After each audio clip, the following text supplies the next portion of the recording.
All right, here we are for the 2025 version of our trade deadline live stream. Unfortunately, not much is going on at this trade deadline. Been pretty dead here. Not a lot of action happening. No, obviously plenty of action happening. I'm Shwin. I'm here with Tyrese. Tyrese, how are you doing? DeLon Wright is a Knick, so it's a great day. That's all I gotta say. Demon DeLon, Maybe. as my caption says. Maybe Dylan Wright. We'll have to wait. But we're gonna be joined at some point by Kris Pursiainen, NBA reporter for ClutchPoints, who you also will know from much of his work covering the Knicks at various points as well. He's gonna jump in soon. I'm not gonna do any of the Patreon any of that shit. You guys will probably know about it anyway. I will do the great bet online. The biggest betting weekend of the year is finally here, which means more updated odds and props for Super Sunday. Bet Online is the world's most trusted betting platform. Your number one source for online betting. We have hundreds of prop bets, MVP odds, and exclusive in-game live betting. Bet Online is your ultimate game day companion. Whether you're a seasoned fan or a first-time bettor, Bet Online offers you everything and more to enhance your game day experience. Visit the website today and make the game day action count a little bit more. Bet Online, the game starts here. All right, let's get down to some of the trades that have just happened today. We have just happened. Cleveland, they're getting DeAndre Hunter. Hawks get LeVert, or they're sending out, at least the Cavs are sending out LeVert, Niang, 3 second-round picks in 2027, 2029, and 2031, and then 2 swaps, those being in 2 first-round swaps in 2026 and 2028. I don't know, but the swaps seem probably useless. The 2026 one is almost definitely going to be useless. The second-round picks are fine. I mean, ultimately, I just don't think DeAndre Hunter, there's just going to be concerns about a guy who's had his injury history. Yes, he's been healthy this year, has had his injury history. He's shooting like way above his normal numbers, right? His efficiency has been really good this year. I just wonder if there's just a lack of belief in him around the league. And also, I mean, his contract it's not exorbitant, but it's not cheap, you know? Yeah, he's in the 20s in terms of his contract, so like that's already hard to trade. Plus, like, I think the Hawks just want to sell high on him. I think it makes sense from the Hawks' perspective. Like, do you really believe him to be like a long-term piece for you? I don't think they do. And ultimately, like, there's not a lot of suitors out there. So yeah, I mean, I think it's a good trade for the Cavs. I don't know if the Hawks really made out in terms of value, but I do think part of it is also like they kind of want to duck the tax. So yes. So just putting this out there because I saw a comment on it in the Discord. A Bulls source said the Knicks have talked to the Bulls about several of their guards. We don't have enough to bring home CAA's own Kobe White, right? I would doubt it.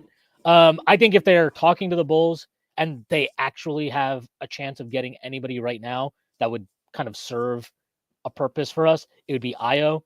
Io's at $7 million. So I don't believe the Knicks have finalized the Sims trade. So funny to say that, the Jericho Sims trade. But breaking news. Yeah, dude, that graphic was hilarious.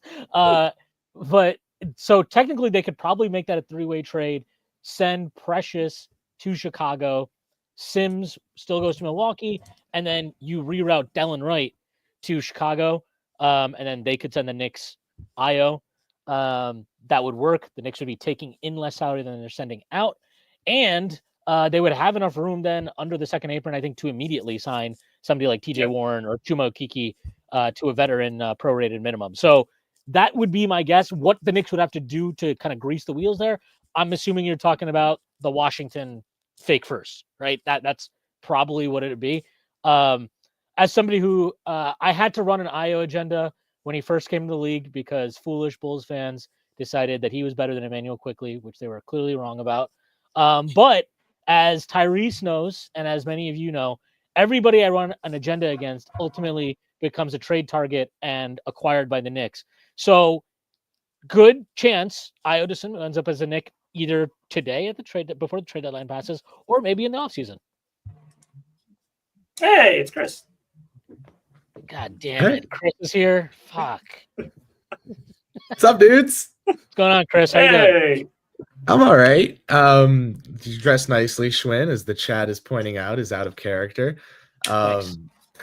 I wanted to look good I for you and Tyrese. fantastic. It's an exciting day. It's a holiday, right? So big day, and look at the I don't want to say peanut gallery, but it's Zach, so I'll say peanut gallery coming in the chat. No one else is the peanut gallery, just Zach.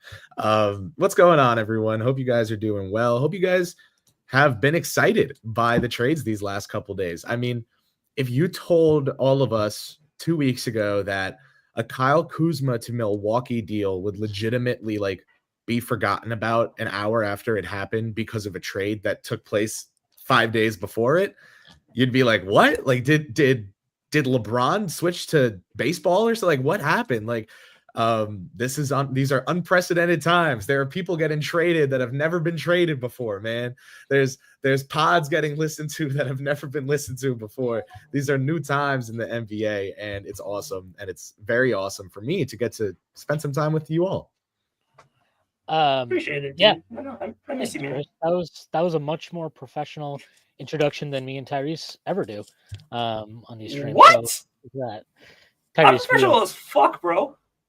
I would definitely say that's not true. Most of our post games consist of dick jokes. So, look, Chris, I don't know if you saw the report from, I believe is Joe Cowley or whoever it was, a Bulls writer, talking about the Knicks had talked to the Bulls about one of their guards. Obviously, the name would be Kobe White that everybody's really, really interested in. But I would assume, given the Knicks' lack of any serious assets and money, that it would be more likely Ayo Dosunmu. Have you heard anything about that?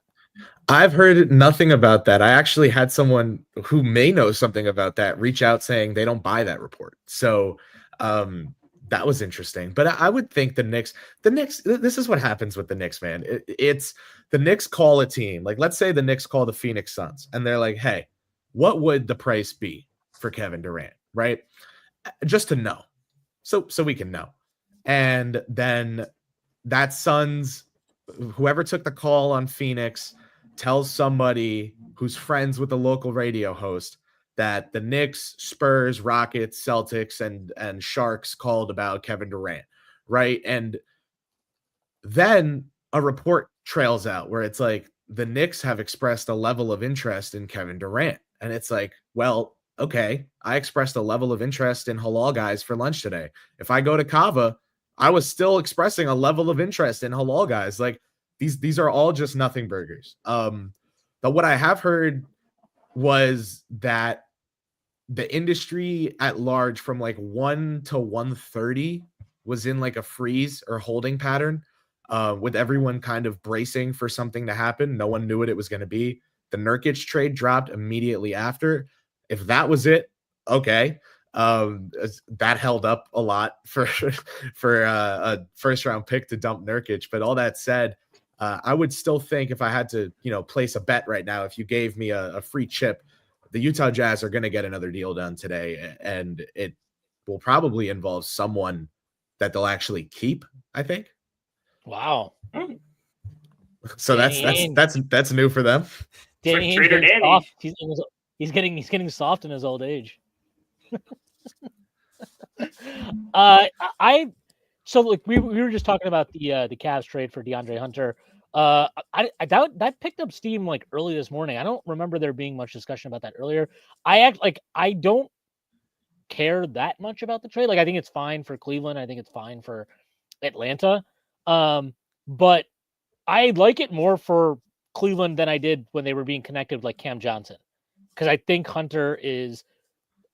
I don't think he's a great defender, but I think he's a better defender than Cam Johnson, and he's more of a wing, whereas I think Cam Johnson's more of a 4 than he is a guy that you can switch on to perimeter guys at all.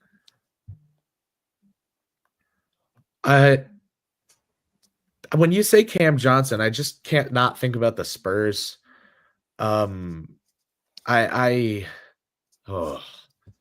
You got me stuck on a whole other rabbit hole here. Tyrese, answer his question. Hold on. Now my brain is swirling. How can the Spurs get Cam Johnson? Keldon?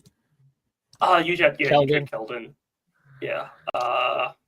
It'd be Keldon. They already traded Zach Collins. They already traded Trey Jones. It'd be Keldon. It's so funny they got rid of like 2 of their bullshit salaries in the Look. Listen. Don't get me on the Keldon Johnson rant. If they get it done, they get it done. I don't want to see Keldon Johnson ever play a game for the Spurs again. I have personal interest in this. Okay, Keldon Johnson is not good at fucking basketball. So if they can get rid of Keldon Johnson, I'm happy. I'm satisfied. I never have to see him play again. I can go to Spurs games and it will feel great again. Make Spurs games great again. That's all I feel. Okay. Okay. I will say I believe the Hawks, they need to get more money off because this Hunter move was clearly made in large part because they want to get off his long-term money, but they also want to duck the tax this year. So I'm assuming maybe Niang ends up on the move in this trade, or maybe Levert too as an expiring. Maybe Niang comes to the Knicks. For what though? We need. I mean, yeah, but how much money does Niang make? It's like $8 million, $9 million. He makes $8 million. We're sending out 8 if we trade Precious. Yeah, so I mean, I don't know how much. This is my worry with this is like it's good that we know that Mitch is on track to come back now. I don't feel great. I guess you would say that maybe that's a vote of confidence in Huckporty though, because I don't feel great about trading out Precious if it's like just based on the idea that Mitch is coming back, because I don't trust Mitch to be healthy all the way through. Like at the same time though, it's like if Mitch is back, Precious isn't playing. So it's kind of just like hey, you kind of have to gamble with it. And that's how I felt that they had to trade either Mitch or Precious the entire deadline, because having them both makes no sense. If you're going to keep Mitch, sure, but then Precious just becomes situational salary that you could have moved out previously. And cap-wise, that just kind of makes no sense, because now you just spent $6 million to burn $6 million, and you're not re-signing him next offseason unless you trade Mitch out. So I think it makes sense to move one of those guys, and it seems that they're probably going to end up moving Precious if they do move somebody. Yeah, no, I mean, Precious is clearly the salary that they would do, right? I mean, it just makes sense, and they signed him to that contract where they like gave him whatever it was, like they basically made him agree to not have a no trade clause in it. So, yeah, like I think if they're going to move somebody, it's going to be him. All right, let's move on. All right, so there are other trades that have happened today. The Hornets trade out Yusuf Nurkic. They send out a 2026 first round pick. Is it 2025 first round pick, right? Because I don't think 2026. How did they do that? Oh, because they have a 2025 one. Yeah, guaranteed. So they can trade out 2026 now. And they get back Cody Martin, Vasily Micic, and a 2026 second round pick. I gotta say, the Suns just continuing to leverage out their future and finding ways to leverage it out more than they already have is impressive. It's like it would be a good deal if they got the Jimmy Butler deal done, because that way they could like pay a team for Nurkic, they could pay a team to acquire Jimmy Butler, but they didn't get Jimmy Butler. They couldn't trade Kevin Durant, and now they're just like dumping money, and I'm unsure as to why that's the case. Well, I get why they're dumping money, but I just don't think it does anything for them in the long term. Yeah, no, I totally agree. And I don't know. It's the Nurkic thing is just like who I don't know. I don't get anything the Suns are doing, and they just completely like it's I just cannot fathom trading out the 2031 pick unprotected to get these 3 shitty picks, which you had no plan for when you made it. Like they just did it to have the picks. And then you didn't even use that pick or any of those picks to make this deal. You go ahead and trade your own pick in 2026. I don't know. And I know that they have these, I think they have Washington has a swap on that. So whatever, but like, I don't know. And look, Washington's not going to swap Phoenix because they're going to be terrible next year. But like, I don't know. I think it's crazy to have this much of your future and just like, again, finding ways to leverage to put more of your future at risk is nuts to me. Yeah, sorry, my bad. They're beyond all in. Yeah, there's never been a team more all in than them. It's kind of, I don't know. They I have no 20 idea. and they're saying hit. Like, that's the closest thing I think about it. Because it's just like, there's no way you're doubling down on this. Like, there's no. It feels like they're just delaying the inevitable. Because you know they're going to trade Booker at some point. Like, Houston is basically waiting for them to trade Booker. Or the Spurs. Yeah, I mean, what I think is interesting, though, about this is it seems to me like at some point in this last couple of weeks, they started realizing maybe that they are totally fucked.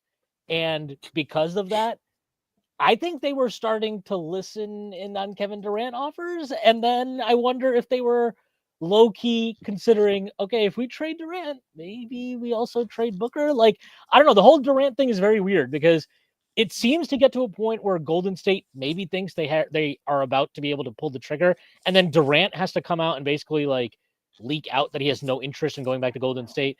And I'd probably, indicating that he would not extend with them. Why would that be a thing unless he didn't actually know or wasn't told that he was being shopped? And that's what I think is happening. I think he got shopped this week, and I don't think he knew. And if you remember, he made a pretty interesting comment after the Luka trade, right? Where he talked about how like, oh, you like fans always talk about players being loyal.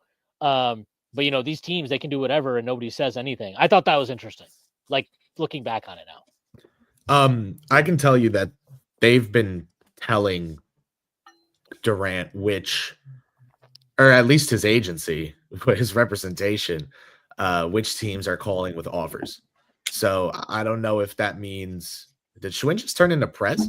I don't know. Yeah. I don't know if that means that maybe that I doubt Durant's representation didn't tell him anything they knew. So I think Durant knew. Yeah, I mean, he must have known. Well, obviously, he found out anyway. But it's definitely interesting that he also like. It's just funny. It's definitely interesting that he was like, "No, I'm not going to Golden State, dude. Like, no, you can't trade me there. Definitely not going there." I think he ends up maybe in Houston this summer somewhere. I can't imagine them keeping this group together or these guys wanting to stay together. And he still hasn't signed that extension, which I think he was eligible to sign prior to this season even. And if you're the Spurs, right? Let's keep it in Texas. If you're looking at them right now and you're looking at what you just got Fox for, can you now take Castle salary like Johnson and draft capital and turn it into Booker? Like, is there a world where Sohan, Castle, Keldon, and picks is just clearly the best Booker offer on the table? Because as we know, it's about players getting where they want, but it's also about like you need to have some level of competency with your package. Like it does objectively have to be one of the better offers. That's where if you're trading Booker, I think if Booker's on the table, it's very apparent it'll be Houston because they've leaked already. Like, right, there was a report, was it last week, where it was like Houston's still like eyeing if they're not going to do anything. They love their team, but if they, the one guy that they're looking at or would be willing to put stuff on the table for is Booker. They traded for those unprotected picks from Phoenix via Brooklyn, or I guess from Brooklyn from Phoenix, however you want to put it. In 2027, 2029, I think they have that. They have the inside track there because if you're trading Booker at that point, you need to get as much of your own draft back as you can. Houston they have it. So that's pretty big. Chris Bernard, Suns are all in on drinking a whole bottle of Everclear. That's dangerous. Also, it's impressive you managed to not get Jimmy and piss off Katie at the same time. Masterclass of stupidity. He's gone, man. He's gone. Like, he's gone. It's a matter of to who. He seems like he's just going to get traded this offseason. Yeah, no, I agree. I want to get to some of these other trades that have happened today. Couple. Miami, I love the way this is put on the ESPN trade tracker, by the way. Heat land Davion Mitchell from Toronto for Tucker trade package. Davion Mitchell goes to the Heat. The Raptors get PJ Tucker and a 2026 second round pick from Los Angeles, and they get cash. So Toronto, I believe, all in on Davion Mitchell. They landed 2 second round picks on his way in, and they get 1 on his way out. As stupid as the Ingram trade is, in my opinion, that actually is a rare piece of good business from Masai. So salute to him for one. Yeah. Also, he drafted Jamal Shed, who functionally replaces Mitchell and doesn't need to be as good as Mitchell today to be Mitchell on a bad team, if that makes sense, right? Like, because the bar's not as high. So, or the room for error is larger because you're expecting losses. So with that said, it's like, why would you not just get more draft capital for Mitchell? And I want to challenge you guys in this way with the Toronto trade. Is there a universe where if they move Barrett, Barnes, or both this upcoming summer in a move that signals a clear direction, that the Ingram thing makes sense? I don't think the Ingram thing makes sense because I don't think Ingram is. Oh, the Clippers don't watch the NBA. Yeah, this is a wild trade. Wait. The Clippers don't watch other teams. Yeah, this is pretty wild. This is from the Clipper. This from Shams. I mean, Tyrese Man is just as bad. This just seems like a mid for mid swap. But I was saying they should try and trade T. Sorry, I was saying they should try and trade T-Man for like Bobby Boucher, like not. You know what I mean? Like Bobby Boucher, the famous football player. I think they're just getting out of his contract. It was a Raptors joke. Damn it.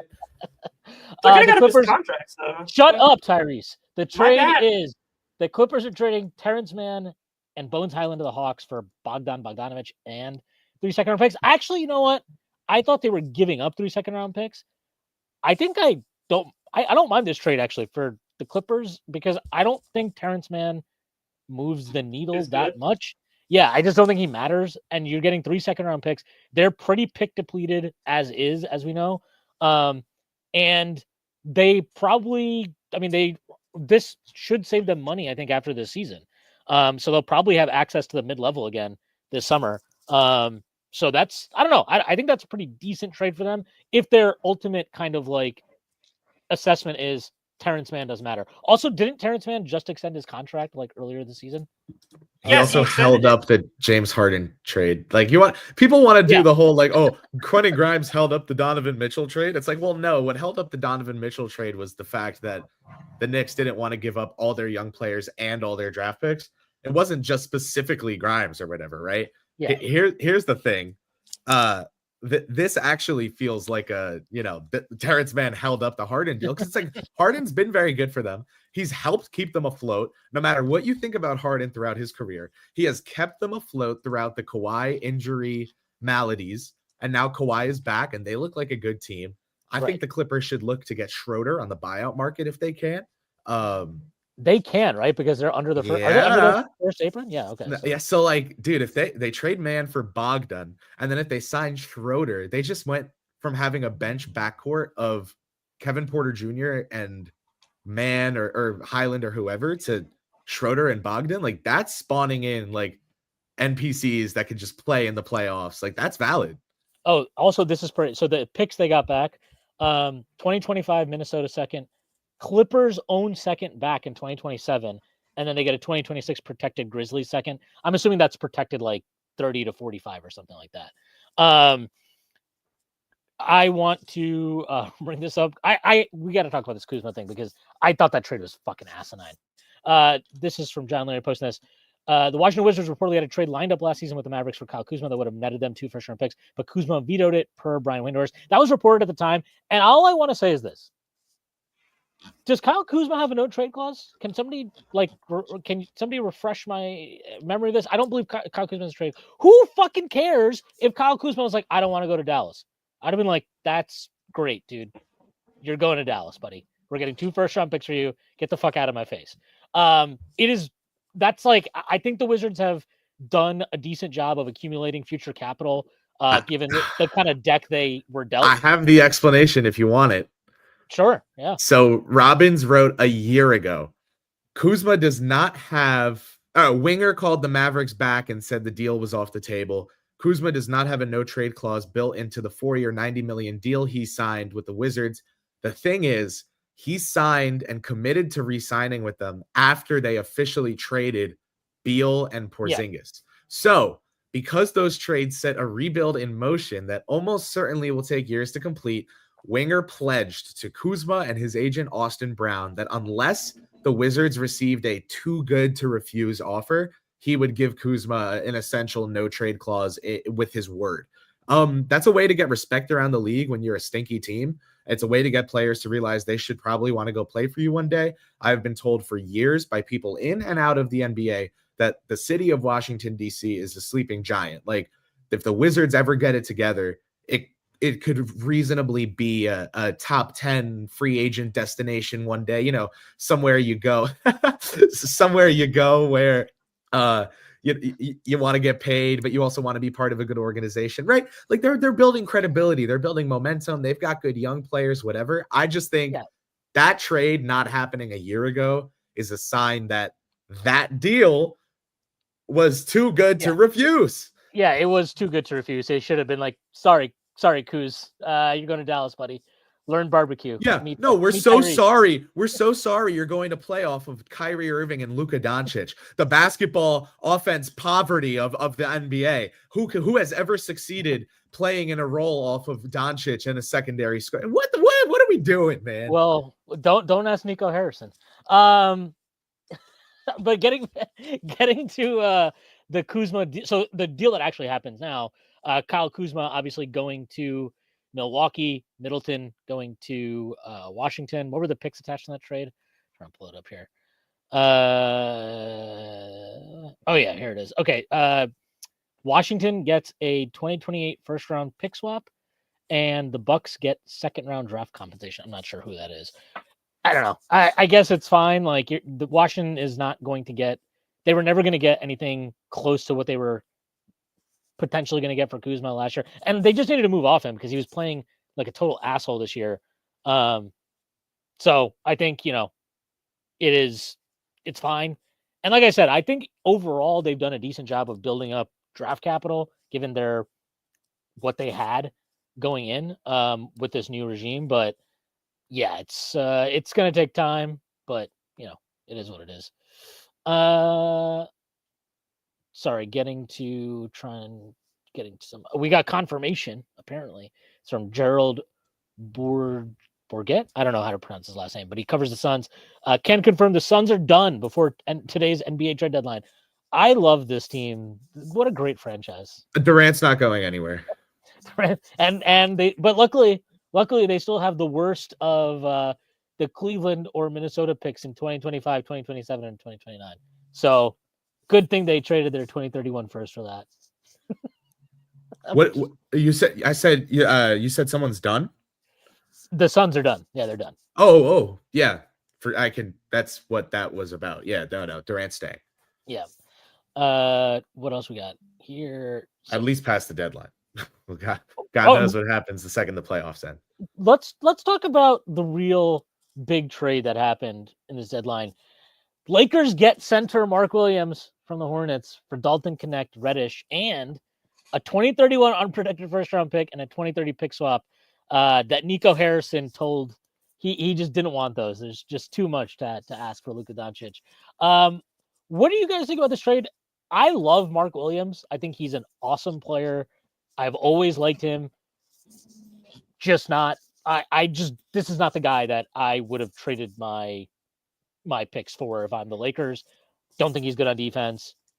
I don't think he's going to be. I think he will be good on defense at some point. I don't think it's happening in the next couple of years. And forgetting that, I mean, the health concerns with him are super fucking serious. The Hornets have played 212 basketball games since they drafted him, and he has played in 84. If you use defensive EPM for primarily centers, which is the position that has the least noise around the data, his defensive EPM actual for this season only is the 1st percentile. First percentile? Yeah. Percentile. I feel like 1th is funnier because it implies that like no one's even had to say that before. Like when has anyone ever told you it's in the 1st%? Like they'll be like, no, it's just the worst. You know what I mean? But we have to dress it up nicely. So it's a 1st percentile, right? And that said, he's very good at basketball. I did a series during the off season that was like this is a young player that you didn't know was already this good. And he was one of the first guys I shouted out because he had a 90th percentile offensive EPM, and he does again this year. And he's very good, and he's a vertical rim threat. Luka said he wanted one. Oh, here's the thing. AD said it's like the flirting harassment meme, right? AD's like gets in a convertible with Shams, and he's like, I need a center. And they're like, you're going to the South. And Luka's like, I need a center. And they're like, hey, all the rest of our draft picks, Mark Williams, come on down. But that's the Luka difference, baby. And that said, I agree with you. I think the picks alone were worth Williams. I think Connect and the picks are worth Williams for a team like the Charlotte Hornets. Like if you're the Charlotte Hornets and you have Connect and the picks, you trade them for a guy like Williams. I understand a new regime wanting to, like you said yesterday, Shwin, we were texting about this, to unwind the moves by the previous regime, get assets back in the process. This is all cool, right? But for the Lakers side, it feels like basically a punt. Like they're saying, this guy can't protect the rim. If we win, but we're really focusing on the Luka era in LA. Yeah. This does not seem like we're trying to thread the needle. This is more like we're worried. We think Williams will be awesome in like 2026, 2027, 2028 moving forward. We don't care so much that today, like if you put Mark Williams in the playoffs today, put it like he is getting fucking fried. Like this Can't guy play is gonna Canner. yeah, it would get bad. It would get bad. And like again, I love Mark Williams. I think he is a really, really intriguing prospect. He's obviously got super I've always liked his offensive potential, given his touch around the rim. There are people that think he can probably become a decent jump shooter in time because he shoots really, really well from the free throw line for a big guy. But like this is stuff that is, I don't know. It's more like what you said, Chris. It's more about like this is a guy that we like as a partner long term alongside Luka versus anyone should like him. Yeah, anyone should like him as a long term partner with Luka. The thing is, what's supposed to be so special about the Doncic trade for the Lakers right now is that if you, which is free to do, if you Google the NBA standings, you don't have to accept cookies or click see more or anything to see them in the standings. They're fifth in the West. They're good. They are 29 and 19, and now they are adding Luka Doncic to like. I guess I don't understand why you wouldn't hold on to the picks. Or listen, I know picks on a team that projects to have Luka Doncic for the rest of his adult life around the building in some capacity. The picks are not worth much, but it's all you have. So you can't get bled dry. You just showed us the value of not getting bled dry for all you have when you talked Nico Harrison down on the price for 25-year-old Luka Doncic. And you followed it up by being like, well, I saved $40 on that shopping trip. Why don't I just put it all on a hand of roulette? Let's play red. What? What? You just erased all the goodwill that you built up. And it's like, yeah, Nico Harrison made all these great moves for the Mavericks, right? And he got them PJ Dub, and who Zach Blatter told me would never play a significant playoff minute in his life, and then immediately went to help the team make the NBA Finals. PJ Dub and Daniel Gafford and Kyrie Irving, and he did all these different moves, and the Mavericks fans don't care because in a much more extreme way, he undid all of the goodwill he built up. Now for the Lakers, I promise Rob Pelinka is Teflon for at least the foreseeable 4 years, right? Like you see the jacket he was wearing at his press conference. That man's feeling. And he hit the blue steel. Talk about Ben Stiller and the NBA this season. He's leaking into the press conferences now. Pelinka was sitting there doing the Rizzler face. It's like, really, bro? Like he's him. He knows it. That said, it's tough to back this move up as one that is best for the team now and long term. The Doncic trade was best for the team now and long term. This one, I'm not so sure. Yeah, I'm again, it's like I like Mark Williams. It's just it's different. I'm like, look, everybody's always going to talk about the Lakers element of it because it is the Lakers. But what I think is actually interesting about this is because we just saw this, right? We just saw this with Luka, where like maybe we should have seen the trail of breadcrumbs all along, where you're getting rid of guys that he likes playing with, teammates he likes, coaches he likes, staff he likes. I don't know exactly what's happening in Charlotte. because nobody does, because nobody pays attention to Charlotte.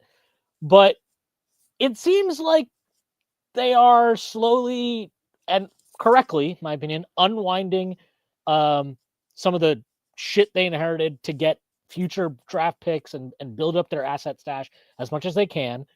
But in the process, they are removing players who theoretically, like Mark Williams, could fit well next to LaMelo Ball long term. And Brandon Miller, obviously, they drafted him second overall last year. He seems to be more, I mean, and remember, that is their pick, right? Brandon Miller is their pick. This is not a player they inherited. That is a player they, or no, sorry, that was Jordan's last pick, actually. So who knows? Maybe they're not that invested in him. But like, it seems to me that Brandon Miller is the guy that they're kind of focused on as this is the primary focus of who we want to build around in this rebuild. But LaMelo Ball, I mean, I don't know. To me, you make that trade for Mark Williams, or you trade out Mark Williams for picks that are obviously 5 and 6 years down the line. I think they're just waiting to get an offer for LaMelo Ball that they like. And when that happens, I think they're going to pull the trigger. Please let it be Orlando. The Chris trade that he brought up on Twitter earlier, that somehow, some way, Orlando Magic fans are saying, no way, we can't trade Paolo Banchero, had me fucking crying this morning because they're like, oh, Paolo contributes to winning, and it's like there's no data that supports Paolo to winning. So Knicks Tape said that I should bring this up on the stream today because it would make for a great conversation with y'all. As we wait for another trade or two to trickle in, I will bring it up quickly. Yeah, I put out a tweet that said it was a poll, and I tried to be funny about it and make it seem lighthearted, but I think it would be a good idea for the Magic. I said the Magic should offer the Hornets a package centered around Paolo Banchero for LaMelo Ball after the season. Here are the options and the percentage of voters that chose them. Out of 352 votes, 24% said, you know what? Yeah, they should offer Paolo in exchange for LaMelo. 22% of people said they just wanted to see the results and stay neutral. 54% of the 352 votes told me to stay off the Stephen A. So it seems like the consensus is that I'm Stephen A. Smith for saying the Magic should trade. Well, it's interesting because it depends on what the package is, right? Because this is where it's not just about what the value is. There's always optics. There's always politics in these moves. They drafted Paolo number 1, and they've clearly marketed him and positioned him as like the face of the franchise. So, on the surface, I think obviously there's a lot of basketball reasons that makes sense for Orlando. They need a primary ball handler. They need somebody who can consistently set the table and make life easier for their guys. The fact that LaMelo actually has, and look, I know his 3-point percentage sucks. It's because a lot of threes he takes are stupid threes. And that's something that his shot selection is so stupid that it drives down his efficiency significantly. Even with all of that, he is really an incredibly talented offensive engine. They just don't have that. And I get that from that perspective, but to me, when you say Paolo, a package centered around Paolo, the only way they could feasibly justify it and the way they could sell it is if the package was just like Paolo plus a bunch of contracts that nobody cares about.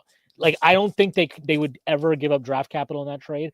And to be fair, I'm not even sure Charlotte would be opposed to that because they might. They might like Paolo, and look, Paolo's young; he can still get better. I don't buy the future. He's like what, 22, 23 still? I just don't buy the future. This guy's going to be a face of the league type thing. Oh, but how many guys? You know what? Not to sound like Pete Carroll, right? But the quarterback position's so overblown, man. There's only a handful of guys that can be a franchise quarterback that can win you a playoff game consistently. You have to build a team out regardless of whether you get one of those guys or not. Yeah. Oh, Cody Zeller to the Rockets. Wow. Thank you, Tron Carter, for the update. Not to diminish your update, just what a deal. But thank you. You were right on it. Appreciate it. So wow.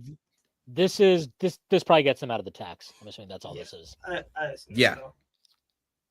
So the top 2 seeds in the fucking West acting as for tax havens for a lot of these teams is fucking hilarious to me. Holy shit. It's pretty funny that Houston got their own pick back though too. I always like when that happens in these trades, when teams get their own picks back. It's just very funny. Yeah, it's been like a trend recently in the NBA. Like teams seem more. Bobby Marks, according to Viv, says that this gets Atlanta out of the luxury tax. So there you go. Yeah, I would say the Rockets, man, are in one of the more interesting situations in the NBA. They feel like a team that built the right way, regardless of what you think of the talent or the individual play styles of the talent on their roster, right? Because they're in a situation right now where the majority of their best players are on cost-controlled rookie deals or reasonable extensions. Yeah, except even for like Şengün. Dylan Brooks is like on a good contract. Şengün is the one guy who will probably be part of what they do long term that is making what he's worth. But that said, I also think that, Fred VanVleet, Dylan Brooks, and I mean, that's just a lot of money. That's a lot of money. Fred VanVleet and Dylan Brooks is a lot of money that is expendable, that they are going to be willing to move off of one day. So they can get better soon and quick. The fruit is low hanging. They're just not grabbing the first apple they see, which I think is smart. Yeah, I mean they don't need to, right? They're good already. So like they were rumored that like Jaylen Brown was like their big target. Their society has advanced past that, like they're better. Yeah, they're in a good position here. I think it's still like what's weird for them, I guess, is as good as all their young players are, it's like they don't know who is the one that they can build everything around. I don't really think that's a problem. Like most of their young guys, other than Jalen Green, who's terrible at basketball, make sense together. So like you can just let that grow as it is, and then if a guy like Devin Booker or whoever, keep naming names, comes available, then you make that move. And here like they don't need to be in a rush, and they shouldn't be in a rush. I want to get to this guy. This from Omar Yusuf. I'll take it down. Krejci and Garrison Matthews for Precious. Yeah, no, I think that would be interesting. I actually like Krejci a lot, and I've always kind of liked Garrison Matthews just as like a functional shooter type. But again, the Knicks always feel like they will err on the side of keeping what they have going if they like what they have going over gambling on like relatively unknown type guys in Krejci. Although it is worth noting they randomly acquired Krejci's G League rights in a trade like a year ago, so they might like him internally. For all I know. Who's the player that the Knicks have the G League rights of that is like now firmly an NBA player? Krejci. It's Vic the Krejci. Knicks. Yeah. That's why I think it's like it's this is more of like a we all throw shit out there kind of like this. Yeah. But Krejci is interesting because they did acquire his G League rights. So somebody somewhere in the organization must like Krejci. Watch me like Wes. It's probably Wes. Wes would probably do something. I can do the bad. He's just like, trust me, fucking trust me. He's like taking his shirt off. He's like, we need Vit Krejci. We need Vit. Dude, whoever likes Krejci is the same person that's responsible for Dimitrov Skapintsev, genuine decent center, good G League center, being on the Knicks summer league team every year. They're like, one of them is gonna hit. Give me one Balkan dude. One Balkan. You took Bojan Bogdanovic from me, and I have nothing left. Eshmaster posted this. Schroeder's going to the Pistons. That's according to Keith Smith. So I guess we'll get an idea of what the hell this full trade looks like at some point. Jake Fisher just confirmed. Stinks for Clippers. Go on. I just want to say the Pistons have kind of disappointed me this deadline. I thought the Pistons would be more aggressive. I thought they had the leeway to be more aggressive, and it feels like there's a real opportunity for them to at least like they could get the 6 seed. They could get the 6 seed. I'm telling you, that's in play for them. It's there. Yeah, exactly. Like I think they could get the 6 seed, and there was a bunch of guys where like they can at least get some kind of creation juice, and they're settling for Dennis Schroeder and a dump of KJ Martin. That's kind of disheartening for me. I'm not gonna lie. I gotta say that. I mean, we'll get to them, but like I have no idea what Portland's ask is, but like Portland does not, they should not, and do not need Anthony Simons anymore moving forward. They need to Orlando. kind of make more. Yeah, Orlando would be great, but like I would love to see a team like Detroit take a chance on a guy like Simons because they need more shot creation. They need more just firepower. I think he would add a lot there, and they have now done a good job of like.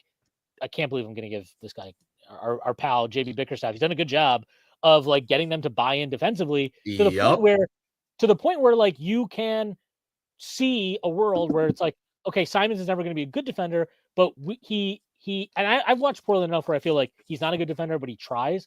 I think that is enough with everything that Detroit has going on, and the offensive firepower there would be good. But there are a lot of teams that I think should be in on Simons and are not. So maybe the reality is that the league is lower on him than I am, and a lot of other people are. I think part of it is that he was drafted so young. Mm-hmm. You know, like he reclassed and came into the NBA a year younger to follow. He was 18, right? Yeah, to follow the trend of being a raw prospect that gets into the ecosystem of the NBA a little earlier. But all of that said, I mean, when you take a look at like just what he is as a player, I don't get how you can't be intrigued, right? Because you look at his actual offensive EPM. I know the defense is a wreck. We know no one is trading for Anthony Simons for defensive help. You're trading for him for shot creation help. Anthony Simons playing off of Cade, like that shit just got me excited about being an NBA fan. Like that just made me nerd out.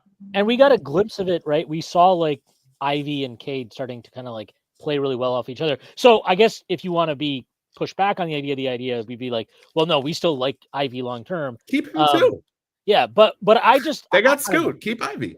Yeah, I would like to see a team just take a chance on Simons. Like honestly, I think even a team like OKC, where as great as they are, I still will believe that there will be points in the playoffs where it's like, if your whole thing is SGA create, I'm not sure how viable that is to win 4 playoff rounds and a championship. Could be very wrong. With J-Dub? You're not rocking with J-Dub, dude? The juice box?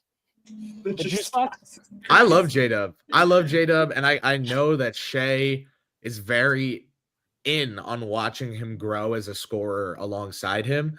All of that said, the on-off numbers are what they are for the Thunder. They're like 52 points worse with Shea on the bench. Like it's some like ludicrous type of swing. It's like and you look at Anthony Simons, right? This season, expected EPM, factors in the past. So I'll be harsher and let's just do his actual offensive EPM. Plus 1.1, 84th percentile, right? So like that's good. Last year, it was 93rd percentile, 89th and 93rd the 2 years before. Obviously, he was terrible. He was never had above a 40th percentile offensive EPM in either of his first 2 seasons because he was not 20. He was 2 years younger. He was younger than 2 years younger than I am now. So, yeah, he was dog shit in the NBA because having Patrick – but thank you, Keith. Nice trip to London. Thanks for flexing your disposable income on me. Thank you for that kind words. So basically, like, yeah, he was dog shit at 19 and 20 years old. God bless. By the time he was 21, he was good. By the time he was 22, he was a great offensive player, and he's still a great one now. So Detroit, Orlando, I don't know who else. Charlotte doesn't make as much sense because Ball and Miller. Houston, there you go. Lots of teams should be in on him. I think this is a case of just the pending star level impact guy is sitting in front of our faces. I think maybe Portland, though, what makes more sense to me than other teams wanting to steal him is Portland saying we plan on being at least like a functional basketball operation sometime soon that like is trying to go 500 or better, and he's going to be part of that. That's the only thing that would make sense to me. Yeah, no, I agree. This is from Joe Cowley. He covers the Bulls. Here's the explanation I got on Vooch. So it sounds like they're keeping Vooch. Offers were underwhelming, and the Bulls front office doesn't think they can drop more than a few spots in the standings with or without Vooch. They feel he'll bring in more value this summer. Moving Zach LaVine, getting picked back was the priority. AK is either good at playing chicken or he's about to be trade deadline roadkill yet again. Still way too many guards. I get the Vooch explanation, but still way too much cargo. traded LaVine basically just to get back their top 10 protected pick. And for doing that, they also took in Zach Collins, who is fucking awful and has a contract that runs through next year. And Trey Jones, who I think also has a contract that runs through next year and is bad. He expires this offseason. Okay, he expires. Okay, so they saved money. That trade, so they basically just traded LaVine to save money on next year's cap and ensure they keep their pick this year. Like, this is the most uninspiring front office. They do absolutely nothing. They never make hard decisions. Like, they have 6 point guards, dude. Like, yeah, I know 6 point guards. I was watching them yesterday. I'm like, doing? I was like, why is Javon Carter up here? Like, what's happening here? So KJ Martin, Josh Richardson, and a 2nd-round pick just got rerouted from Detroit to Utah. Like I said, Utah making some sort of move before the deadline. So then, and that's how they get Schrader, right? That's basically how Detroit gets Yes. Schrader. Detroit still has money, right? Don't they have like space under the cap or under the apron to take in stuff? So I don't know. Maybe they're not done. Right now we haven't seen anything about like guys that were kind of rumored to be out there, right? Robert Williams being one. Vooch apparently looks like he's staying. So kind of interesting to see all that. And I guess Robert Williams' market kind of died once the Lakers filled their need. And the Knicks they're not going to risk it because if Mitch is coming back, they're just going to roll with that, which makes sense. I'll get to this. Bambo out of Jovi says, "Why the fuck is Dylan Wright on my team?" Please respect Demon DeLon and his Darko DPM, please. Get him away from the terrorists and the Stock Rivers, and I guarantee you we're getting a +1 at least. At least Okay. a plus. I don't know how true this is because I don't have the volume on, but somebody just tweeted this. Bob Myers on ESPN just said this from Edwin Garcia at eCreates88 on Twitter. Bob Myers on ESPN just said Memphis tried to trade for Kevin Durant and KD said no. I just saw that from Sleeper Hoops.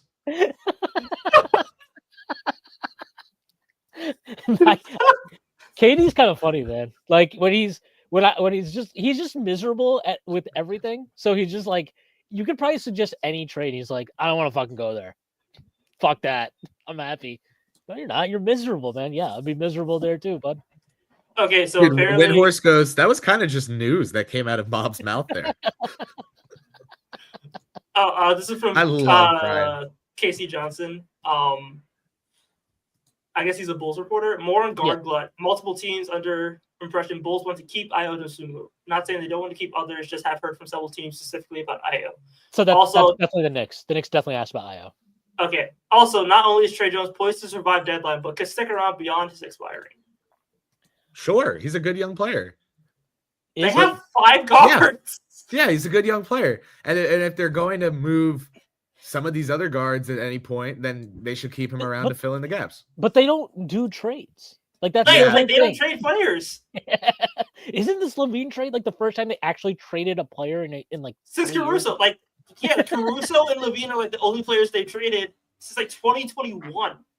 You only get traded from the Bulls if you're either too good to be on the Bulls or not good enough to go anywhere else without, or overpaid by the Bulls to the extent where they have to compensate for your salary that they gave you on purpose. What are they doing?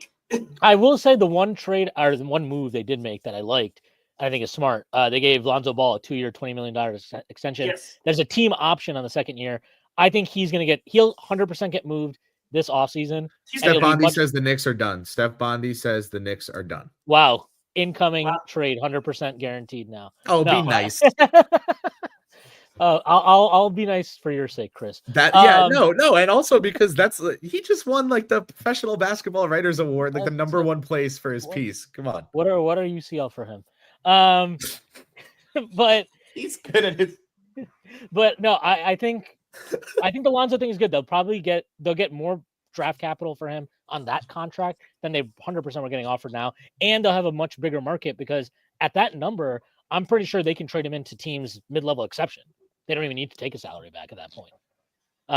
So the team option on the second year makes it really attractive for teams because it's like you control the risk, right? If he's really good, then you obviously pick up the option. If he's not, you cut the cord with him, and you get full bird rights in the move. So if he is really good and you pick up the extension or pick up the option, you still have the opportunity to extend him off of that number with the full bird. So that's pretty good work by them. That's you got to give them some credit, I guess, for that. But the rest of this is Popper says yes, they're done. If they find an upgrade on someone at the buyout market, they'll do it.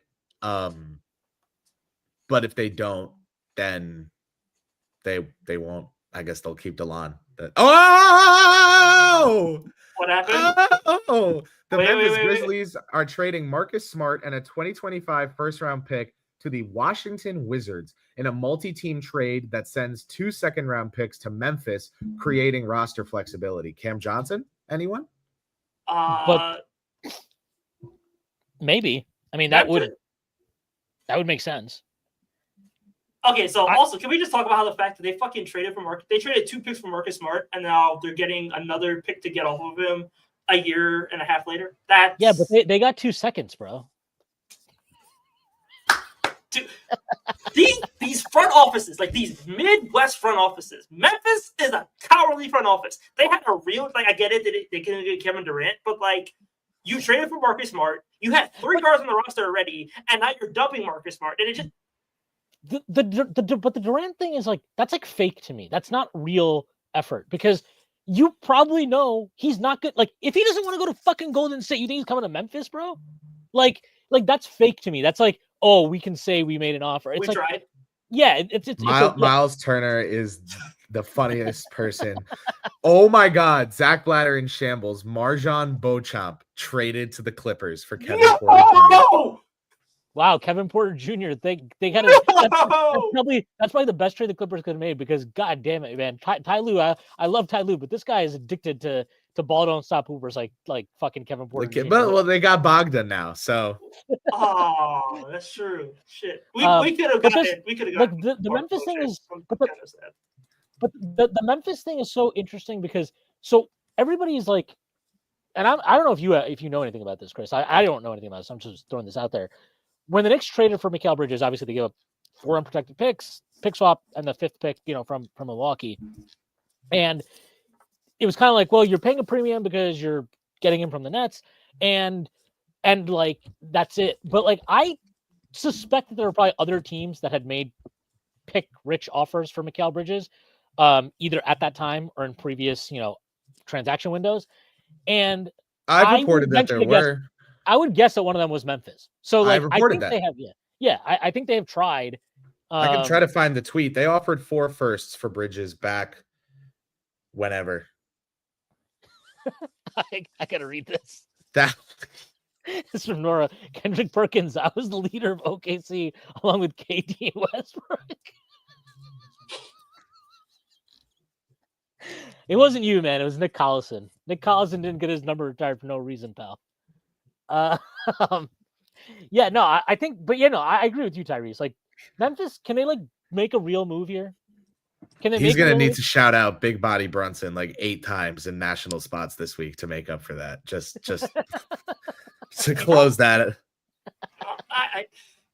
Memphis to me has just been confusing as hell because they never. The Kings are acquiring Jake LaRavia from the Memphis Grizzlies. I like that. That's a good move. That's a good move. Shit. So what are the Grizzlies clearing all this room for? It has to be somebody. I mean, they can't just be. Tron says it's for Tripp's extension. But like, you didn't need to do that now. Yeah, they don't. But even then, LaRavia wouldn't really affect that. Like, it's got to be Cam J. I could understand moving Smart for that reason, but LaRavia wouldn't have anything to do with that. Maybe Brooklyn said we're not taking your crappy expirings or anything. We're not taking any of your whatevers. Trade them all away first, and then just give us picks. Whatever. Yeah, I don't know. Well, remember the Knicks consistently chose draft picks over salaried players when trading anything of value, like when they started their buildup. So if that's what the Nets are doing, I can't knock it. I can't knock it. And the good thing for them is we know that Sean Marks never fails. So I'm sure they'll be successful down the line. Memphis is just, they don't, I don't know, like what they draft well, but then they like don't do anything really with these players where like again, it just a lot of times they draft well, but then they move the player they drafted well with for more picks down the line. And you're like, okay, so how many picks do you really need here? I don't know. They're very confusing to me. not entirely sure what their plan is or if they have a plan. They don't. Like, their plan is to be competitive, their plan is to be fun, and their plan is to be the team that draft Twitter loves because they get all the guys that are like really valuable. And to their credit, their scouting department is incredible, but they don't take the next step. They never take the next step. Like, they don't take the next step. A team like OKC had a cowardly fucking deadline for whatever reason.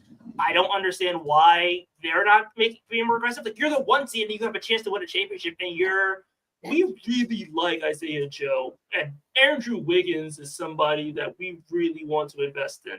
Aaron Wiggins. Aaron? Aaron. Well, no. Well, the reason it's not the organization that feels that way, and I'll leave it there. Ownership.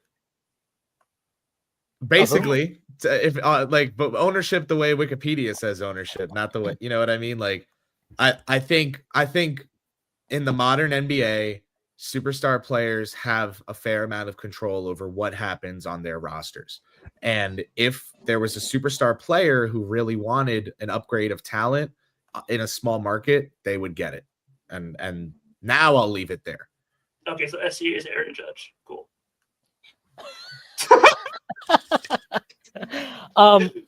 Look, that's all fine and good, but the way I think about this is, if SGA can tell you that, right? But if you get somebody who's good, I highly doubt SGA is going to be like, "Yo, I can't believe you did this, bro." Like just get good players. And like, do you think Brunson was like ecstatic that they traded Dante? No, but he was like, "All right, cool, we got Cat. Like, that's fine. Like, cool. Like, we're rolling with that." And SGA clearly trusts their management, which you should, right? Trust Pressey. But I don't know. You are, to Tyrese's point, you're the 1 seed. You have all of these picks still. You have so many. They made the most bored ass trade the other day where they traded like a 2029 second for a 2030 second. They picked up a second at this deadline by taking in who I forget who the fuck it was, some low salary player. Like, I understand the value of having this huge pool of capital as your team is going to start becoming more expensive. But like, at what point do you actually use the capital to go get a player or pieces that help you win now? Because you can win now. You can really win now. And it's like, I get it. Like, yes, I know their statistical profile across the board is great. And it could be that, you know, they win the championship potentially this year, but just like, it still feels like there's stuff that you could be better at, right? Like, you're not like a great 3-point shooting team, except when you play the Knicks, apparently. I think there are still concerns about their front court in the sense that Hartenstein and Chet have both suffered injuries at various points. Like, maybe you can get a better depth big than fake Jalen Williams. And like, these are the things that it feels like they're not proactive about that piece of it. And they're kind of very content with what they have. And maybe they're right to do that, but it does feel like an opportunity missed. What do you guys think about what the Kings did here? Let's look at this Marcus Smart trade from just the Sacramento standpoint. You've acquired Zach LaVine. You have LaVine and Malik Monk and Keon Ellis as your top guards. Not to bias your take, but you could probably use a little toughness on the roster if you're trying to be competitive and everything. The Kings sent Colby Jones and Alex Len to the Wizards. They sent a second-round pick to the Grizzlies to get Jake LaRavia back, and Marcus Smart was dealt in that trade, and they did not acquire him. I understand salary restrictions. Like, maybe they could not have acquired Smart without giving up someone who makes like maybe like Trey Lyles, or like, you know what I mean? Like, maybe it wouldn't have made any sense at all. But I guess I don't really understand why you would trade Colby Jones, Len, and a second rounder for a pending free agent unless you're immensely confident that you're going to re-sign LaRavia. I think they're going to re-sign LaRavia. Was LaRavia a first-round pick? Yeah, he was. He was, right? But they turned down his fourth-year option, correct? Or did they take it? Yeah, they turned down his option. So they are now restricted in terms of being able to re-sign him. You can't offer more than what the fourth-year option was. Them, as the team acquiring him, can. But a team on the market So let's say the Wizards are like, you know what? We'll offer you 2 years, $14 million, so they can exceed the dollar amount that you're allowed to offer. I don't hate the trade because I do think they just need any type of size on the wing. I mean, if you and anybody who has a pulse defensively, I don't know if you guys watched the game last night, and there was a lot of weird circumstances because Levine is just coming in. Whatever, they were not on the same page, but they got absolutely destroyed defensively. They've been bad defensively pretty much. I know the numbers don't look awful. I mean, we just watched them against the Knicks the other week. Like, did that look to you like a team that you're worried about defensively in any way, shape, or form? Trading Fox for Levine doesn't really help that in any capacity. But like, yeah, I mean, I don't mind this trade for them. I think it makes sense from that perspective, but they are running the risk of, like, let's say Laravia plays well for them, that another team just comes in and is like, okay, well, we'll offer you 2 years, $20 million. And that's basically double, at least even in the first year, it's basically double what the Kings could offer him. So it's a bit of a risk, I would say. Two things. One, Fred Katz put out a funny tweet, and I am going to read it now. He said, it's a clarification of the trade. In the 4-team deal with the Bucks, Knicks, Wiz, and Spurs, the Bucks are sending $1 million to the Wizards, $2 million to the Knicks, and $4 million to the Spurs in their acquisition of Kuzma. And at the end, he put hashtag Fred of the Loom as a Haynes brief pun, which I appreciated. I'm just going to say this. The Knicks basically just made an accounting trade. This is what this trade was. It was an accounting trade. They saved $5,000 on the cap in this trade. And and then they got I think he says 2.13 million. Yeah, 2 mil, something like that. 2 mil in the trade. So this trade is going to pay for the prorated vet minimum that they're going to give TJ Warren or Chuma Okeke. This does not matter to us as fans. It shouldn't matter to us as fans. But I'll tell you who it matters to is to James Dolan. And it should and a front office doing little things like this that save you money on the margins. These are smart things to do when in a year's time you may be going into James Dolan's office and letting him know that, hey, we have a $35 million luxury tax bill that you're going to have to pay, pal. So these are the small things that you do when you know you're going to be paying some big bills down the line. The Knicks, for anyone in the chat asking about Ben Simmons and on the buyout market, I appreciate you, Chris Bernhard, for the prelude to your question. The answer is that it does not matter what anyone would do. The Knicks can't sign a player who is bought out and had a previous salary of $12.8 million or more per Ian Begley. So, yeah. Yeah, we want Trey Jones around these parts. We want Trey Lyles around. Anybody named Trey around these parts except for Trey Young. But yeah, like the buyout will be TJ Warren or Chuma Okeke. I'll trade TJ Warren. Let me think. The last I heard on TJ Warren is that his representation was not in a situation where they feel like a roster spot is guaranteed the way it was for Shamet with the whole G League draft chicanery. But that said, they're not like, they don't think it's out of the question. Like there's, if a roster spot opens up, he's expected to be in the running and yada, yada. So I do think that at some point a Warren ad would make sense. Again, the Knicks just literally could not afford it earlier in the year. I think Warren, look, he's played in the G League the entire season. I mean, he's obviously cooking down there. He's a soldier. He's a soldier. And like, just if you're just forget, like, you know, obviously you're not expecting the world of TJ Warren at whatever what is he, 31, 32 years old.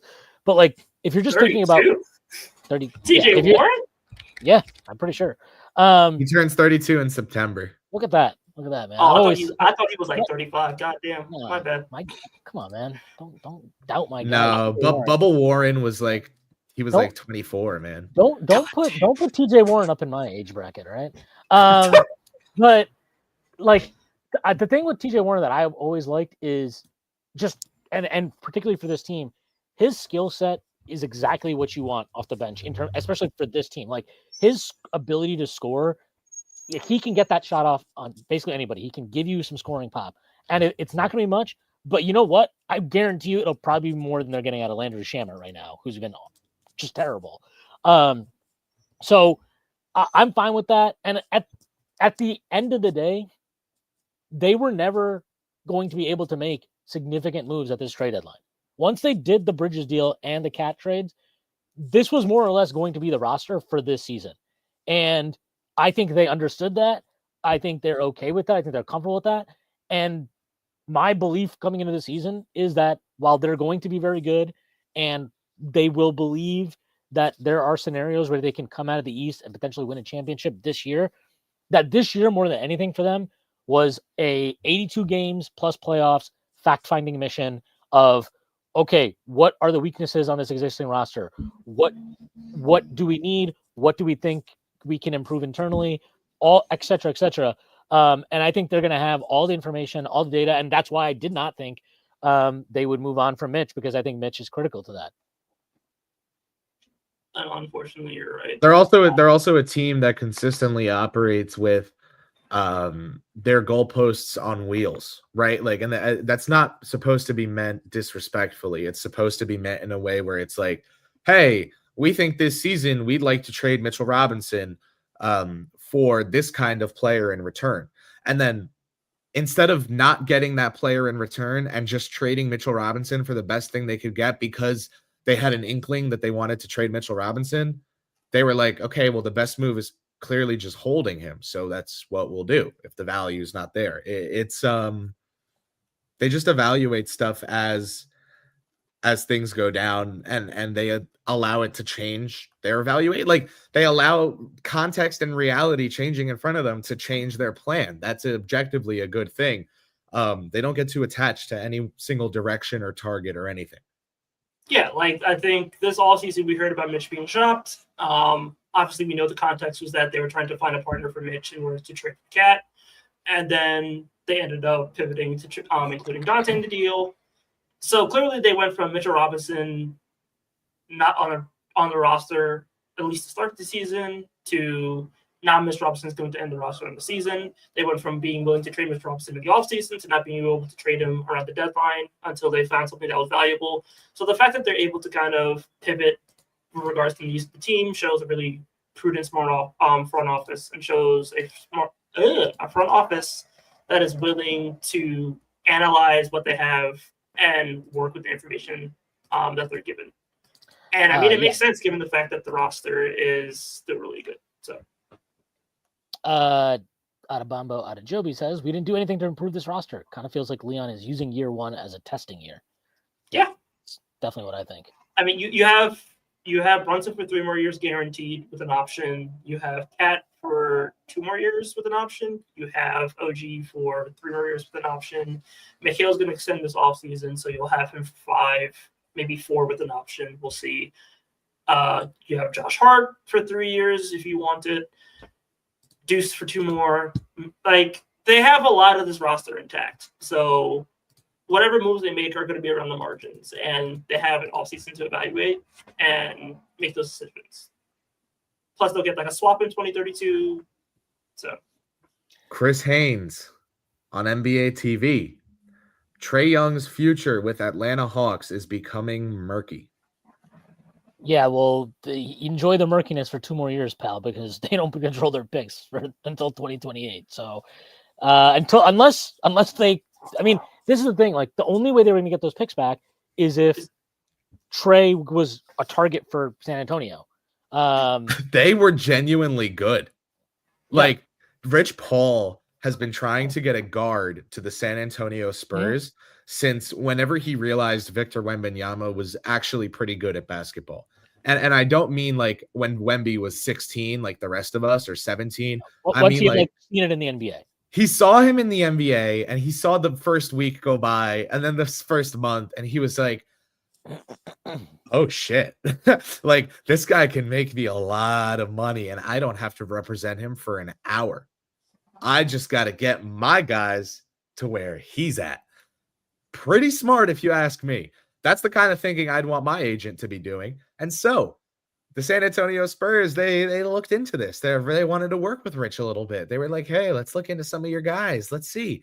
The Philadelphia 76ers, obviously hindsight is allows for perfection, but they weren't going to move Maxey at the time.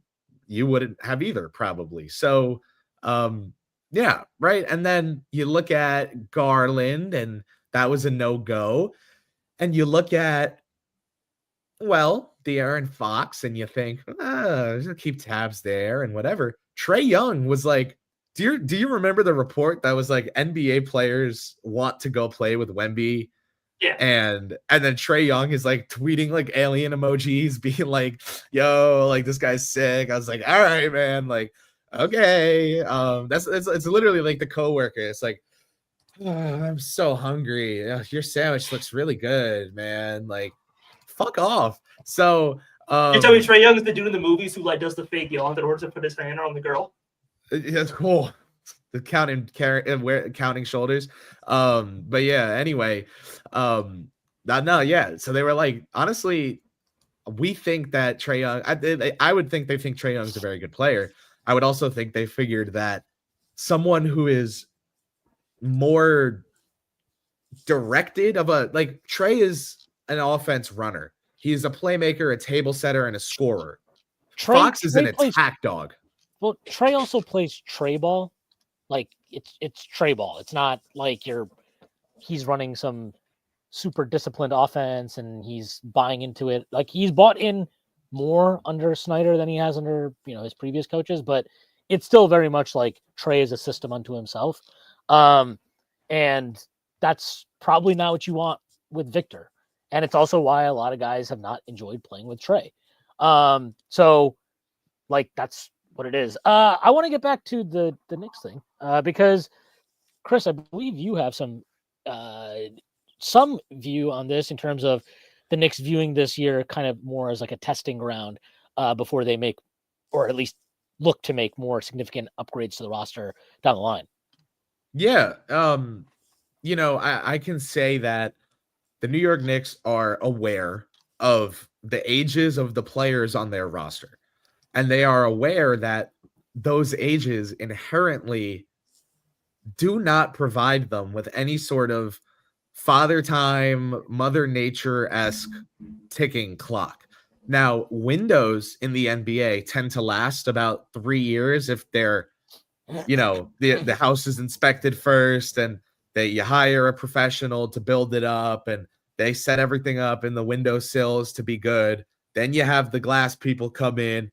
The window will last like 3 years before you got to get a new one or tear it all down or whatever. That said, besides every media member telling you the Knicks are all in, is there anything that indicates to you that this is set in stone as the final iteration of their basketball team? And when you look at the moves they've made, there really is not. And the reason that I can take that leap, I guess, to that conclusion is they spent so many years acquiring other teams' first-round picks, regardless of whether or not they were fake picks, as opposed to acquiring young talent that would sit on the bench, because they knew what kind of team they were, they knew what kind of team they wanted to be long-term, and they knew what it would take in the middle to get them there. Now, with that said, the Lakers, right? Like we could go back to earlier. They went ahead and pulled off a heist for Luka. That was not planned. They did not have that in the works for years, that Nico Harrison would do that. But then immediately after, they kind of just went and got the best center they could get their hands on with every pick they had left. And I can't say in good faith that on a surface level seems like measured, planned decision-making. The Knicks have spent years getting their roster to the point that it's at now.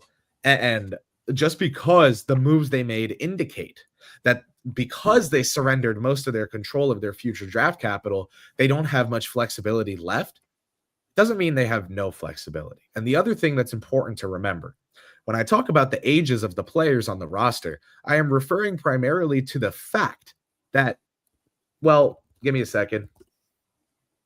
No, not Dion Wright.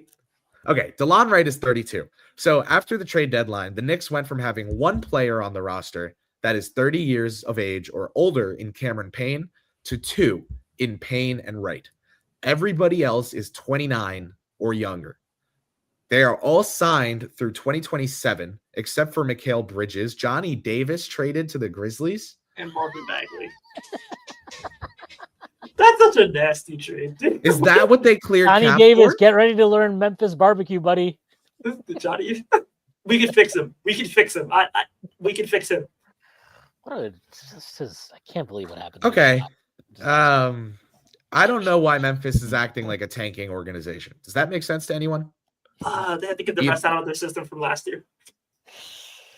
I gotta say, what you're talking about too, Chris, to the point you're making about how they used to they value picks over, getting young players that were already in the league.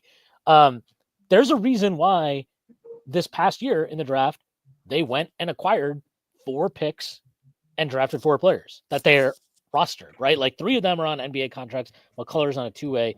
Huck Porty obviously is looking like, I've heard this, and I'm sure you have too, if I have, that they are pretty high on Huck Porty. Like him. Yeah. They like him. This is a player that they think is going to be a piece for them long term. I can tell you that like Jericho Sims was a Brock Aller pick, and that's someone who the Brock identified as a value and who clearly served the team well in his time with them as a 58th pick. Huck Porty, there's more organizational support than the mad genius who they feel like they have to listen to because he single-handedly pulled the Knicks out of the doldrums of the NBA's bottom barrel. Like Brock earned getting the 58th pick to be whoever he wanted because he looked at the Knicks cap sheet and he was like, you guys ever heard of a Swiffer sweeper? Like I'm about to go to town. And he earned that, right? So, Aller's earned so much. He should probably have a job running an NBA team on his own accord right now. That said, Huck Porty has more support than just 1 or 2 assistant coaches or I think Shwin, you and I had both heard years back that Thibodeau and Ehrman both really loved Jalen Williams, that one summer league where Ehrman was coaching him in the scrimmages. That was true. And that was something that the organization took into account. They also realized that regardless of how good Jalen Williams ended up being, was he going to play more than these guys? And probably not, and blah, blah, blah. So were they wrong about that one? Yes. But they also traded out a first-round pick that the Thunder gave 3 first-round picks to get for Ousmane Dieng. They did it again for, Dylan. So it's just like the Knicks know that they have time, so they're acting like it, as opposed to acting like a team that needs to do whatever they can to win this year. They're just not operating desperately because that never leads to sound and measured decisions. There's a difference between treating whatever happens in the playoffs this year as house money and not at all taking any of the team's failures into account, and letting a team that was literally assembled the day before media day play its course and figure some shit out. And also when you do everything they've done in the last basically 24 months, right? So when they kind of started making win now moves, right? Trading for Hart, trading for OG, trading for Mikal Bridges, trading for Karl Anthony Towns. When you push out as many chips as they have in that time, you're left with a very limited asset pool. And so it's important to make moves, but it becomes more important for those moves to be the correct moves.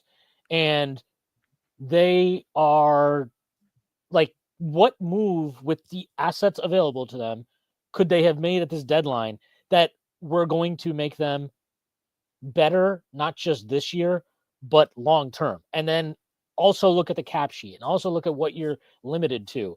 And these moves were just not available to them. So you look at this roster and then you're like, okay, well, what is available in the trade market? Okay, not sure. When you get a report, right? Oh, where they talk to the Bulls about a guard. To me, that's more of let's see what it might cost. And now we have a base to kind of work from when we get to the offseason of players that we can acquire. And Mitchell Robinson not being healthy was obviously a problem for them this year.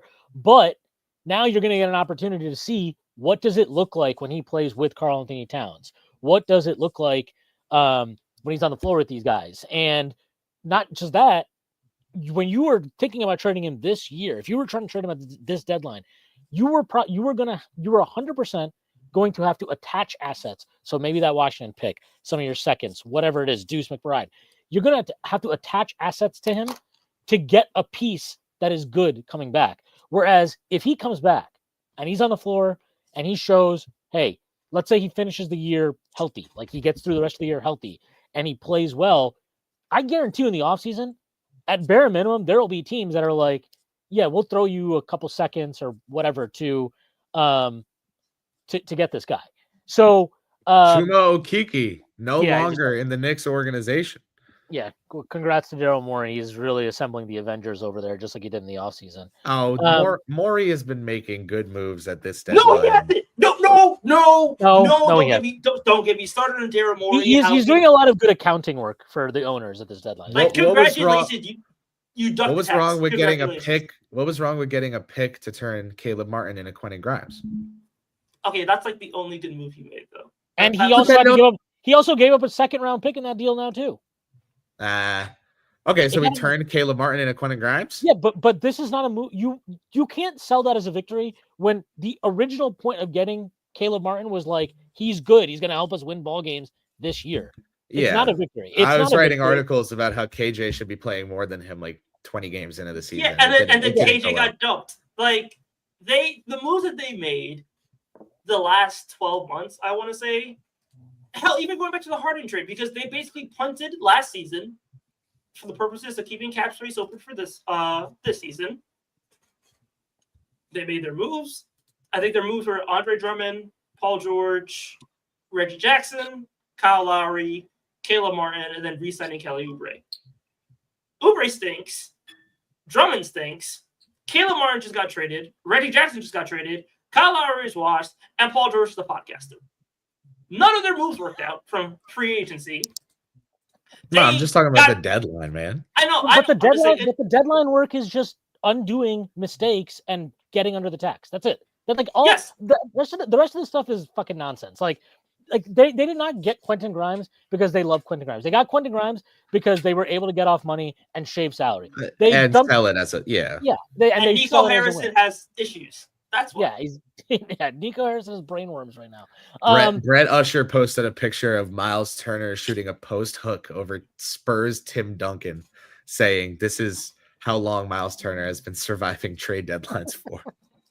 I want to get this. Tim Wetmore says, I understand this is smart, but it seems like a way to just stay good and never get across the finish line.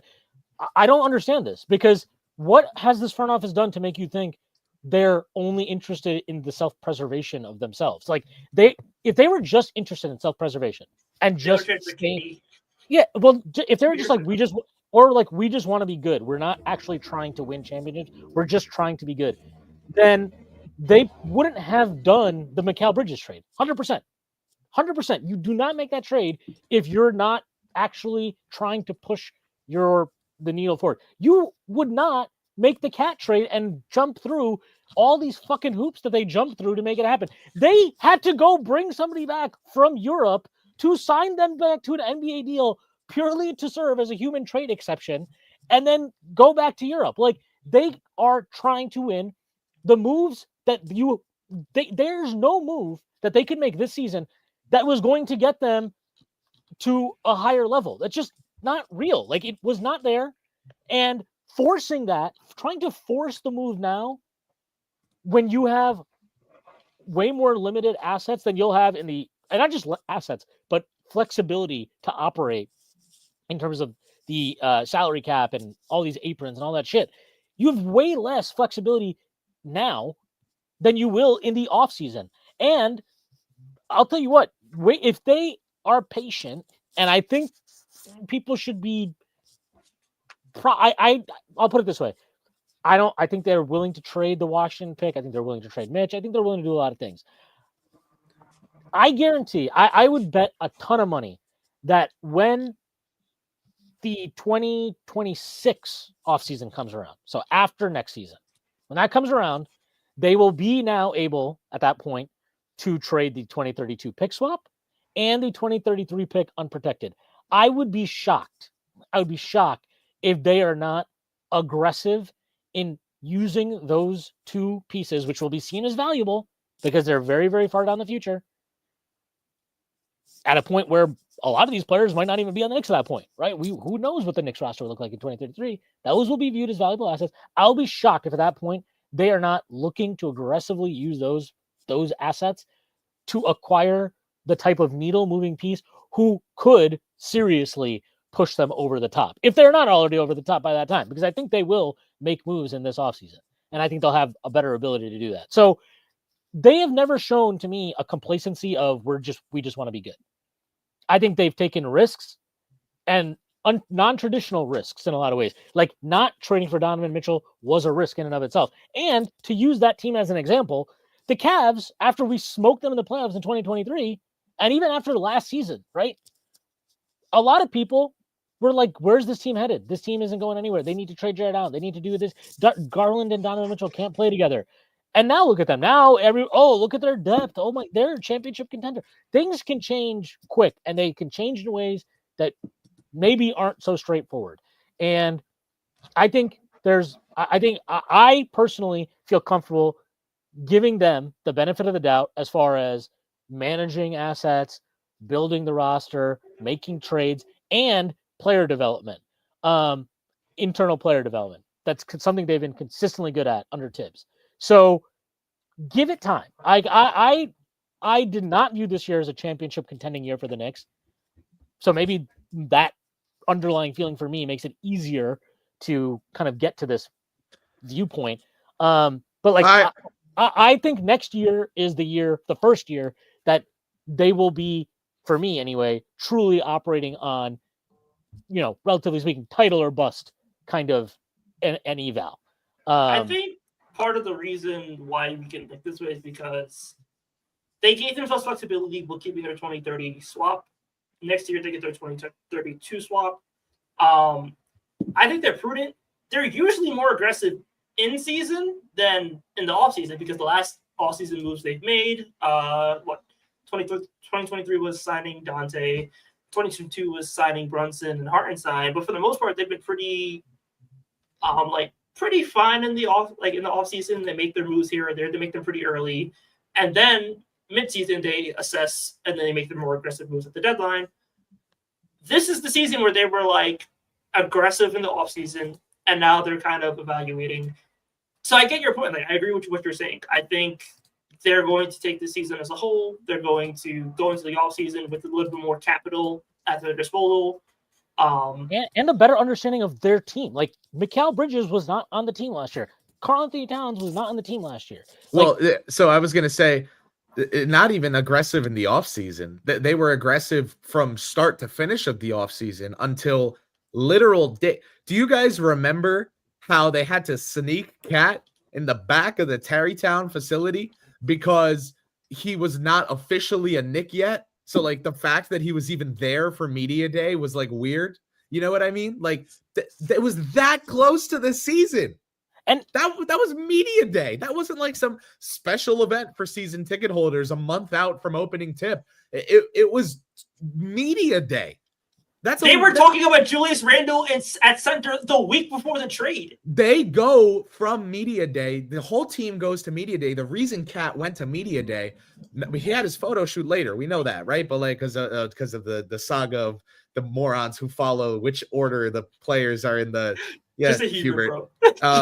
So basically, he had to go to media day. Why? Because they leave from media day to go to training camp. They traded for someone who was not officially on the team yet when he flew with the team to training camp. He was just on vacation, but for what the league office knew. So, like, the way I look at it, and the way, honestly, who cares what I think? The way the New York Knicks look at it. And the way, because, right, if I can tell you what the Knicks think, you don't care much about what I have to say, and I don't blame you. The New York Knicks, from my understanding and from the wide nets that I've cast in search of any sort of information in regards to how they think they shape up over the next several seasons in comparison to the rest of the NBA, I don't think if you hooked them up to a lie detector, that the people at the top of the Knicks organization would tell you that they are in their window right now. Like, I don't think they would say that. Maybe they would say, oh, maybe we'll play well enough that it opens up a year early. I don't think they're planning to crack that window open. They laid the foundation. The glass is in. The stars are there. I don't think they're going to crack that thing open until this next offseason. And so if Mitchell Robinson was healthy for the entirety of the NBA season, maybe they would have traded him before the deadline in a deal that involved someone like Pacome Dadier, something like a first-round pick from Washington, and a return of something like an upgrade in talent. But so like Mitchell Robinson hasn't played. And because he hasn't played, he does not have a trade value that is worth cashing out on. And the Knicks are not under any financial, they are not under biological pressure in regards to players' ages. They are not under organizational pressure. James Dolan has given Leon Rose carte blanche to operate the team how he believes is best since he hired him. That is the mark of a good NBA owner, that and funding all of the president's desires, whether it be analytical programs to track the ball in Terrytown, which they have, or whatever it is. Dolan, they're not under organizational pressure. Yeah, Dolan loved Randall. You know what Dolan loves more than Randall? Larry O'Brien's, man. He wants to do what it takes. And so when you take a look at all of the different factors that could or could not pressure a front office into being a win now team and operating almost with an air of desperation, that none of them apply to the New York Knicks. And so that's why I say, if you hooked Leon Rose, if you hooked any of the people at the top of the Knicks organization up to a lie detector, I think they would tell you that the window starts next season and ends 3 seasons after that, before they told you they expect to win a championship this year. And I think that was the case as soon as Hartenstein went out the door. If Hartenstein stays with the Knicks, then this year 100% would be a title contending potential window. Like that is a fact. Like that is 100% a fact. They would have looked at this. If you just kept Hartenstein, they would have found a way to dump Mitch if Hartenstein had stayed, and they still would have done the cat trade. I'm almost 1,000% sure of that. They would definitely view this as a championship. Like this is a year we can win the championship. Once Hartenstein left, you're behind the 8 ball. You have to find a way to get a center who isn't just a functional body, but is good enough to give you serious upside to keep your window open. And they did that. I'm sorry. That's the hardest thing that they had to do this offseason. That was the hardest thing. That's probably the hardest move they've had to pull off since Leon Rose came in, because they were really, really good last year. And we all believe, I think you guys believe, that if that team just could have been healthy in the playoffs, that it was a year they could have potentially won a championship, at least gotten to Eastern Conference Finals and given Boston a real run for their money. That didn't turn out that way. But you saw, okay, we have enough pieces here where this is on, in the realm of possibility here. But Hartenstein left. So you have to find a way to get back to that level. What they've done is effectively maintain the level that they were at. Now, if you're frustrated by that, that's fine. That's fair. I understand that frustration. I was frustrated. There's a reason we fucking have come up with 15,000 nicknames to slander Hartenstein with. Because we all know deep down inside, if Hartenstein was still on this roster, we'd be a fucking contender right now. Can I make it hurt? Just burn staying a little more for the people in the chat. Hartenstein was willing to take a pay cut that anybody around the NBA would have looked at and said a G League Finals MVP who was on the Rio Grande Valley Vipers, got a cup of coffee with the Rockets, earned his way to a cup of coffee with the Cavaliers, which earned his way to a cup of coffee with the Clippers, which turned into a more extended relationship than just casual dating. But then all of a sudden, he plays well enough that the Knicks go and sign him. Now, I understand Josh Hart's point that the Knicks shouldn't get punished for signing good players that go on to make much more. But Isaiah Hartenstein was willing to take a pay cut that would have made the majority of the NBA landscape's jaws drop to stay with the New York Knicks. It was at that point that the Thunder said, we got the Brinks trucks. We're going to back them up because we need to make this happen to weaponize our cap space. And it looks like a great move for them. So all the people that said at the time that $29 million for Hartenstein or whatever was ridiculous. Well, obviously, I'm sure they didn't predict him becoming more important to the team because of Holmgren's injury, but also Hartenstein's really good at basketball. And if you look at the defensive EPM, he's at the top of the NBA again. He's a good player. Yeah, No, 100%. I'm gonna get to this, and then I want to get to winners and losers, and then we'll get the fuck out of here. Kenny Muir, is there a scenario in the playoffs that would have to play out that made you feel they need to change the core starting five instead of just adding depth pieces in the summer? I don't know how to answer this question, but I will give you the scenario that I think they want to test out very badly with Mitchell Robinson, which is is the Knicks' best starting five a version of the team with Cat at the five, or is it a version of Cat playing next to Mitchell Robinson at the five? And if that plays out, that it is actually Cat at the four with Mitch at the five, and whatever, Josh Hart goes back to the bench. I think that will very strongly. I would not expect that to mean Mitchell Robinson now becomes a long-term piece for them. I think that would inform them they need to acquire a center they feel very good about long-term to be that guy, that backstop next to Karl Anthony Towns. So that is kind of what I think they want to test out the rest of this season and into the playoffs. So if that means, I don't know if that really answers your question, but I think that will inform the decision of what does our starting five look like moving forward, and what is the best version of our starting five moving forward. I mean, short of them losing in the first round, I don't really think there's a seismic move that they would be making to the core, just because it's still all a matter of finding out information. Yeah, no, I agree. All right, we had a very crazy trade deadline. I mean, we can just kind of shoot the shit here, but who do you think is? I mean, obviously the Lakers won the trade deadline because you got Luka Doncic. But aside from the obvious, is there a team or players or whoever that you think great moves for them, great moves for a player individually? Cleveland Cavaliers. What did you guys think? The Cleveland Cavaliers did exactly what they needed to do with the exact pieces they needed to do it with. I was talking, I believe, to you, Shwin, just a couple weeks ago about the Cavs and their legitimacy as a contender. And the one thing I pointed out was, hey, objectively, LeVert is someone who, because of the skill sets of their very talented starters, has become a little more expendable than maybe they were expecting. They took him and turned him into their biggest need, which was a bigger wing. I can't spin that in any negative way. I wouldn't want to. It was a great move, and it filled a need. They got two birds stoned at once. They upgraded on the LeVert spot, and they brought in a positional need and a young player, someone who's going to fit into that culture. I like the move for Cleveland. I'm just not as high on Hunter as other people, but to me, that was a better move for them than, there's kind of smoke, right? Cam Johnson might be the guy for them. No, I think Hunter was a good move for them. And they did keep their 2031 pick. So they still have that in the chamber if they need to make a move down the line. What about you, Tyrese? I want to say my beautiful San Antonio Spurs, the home team. I thought the fact that they were able to keep the Hawks picks and acquire De'Aaron Fox was huge. They got off of the majority of their bad money. I think Zach Collins being able to get off him was huge. I think Trey Jones became superfluous with Chris Paul and De'Aaron Fox, to a lesser extent Stephon Castle. So I think they've made moves to put themselves in a situation where they can be vying for the play-in.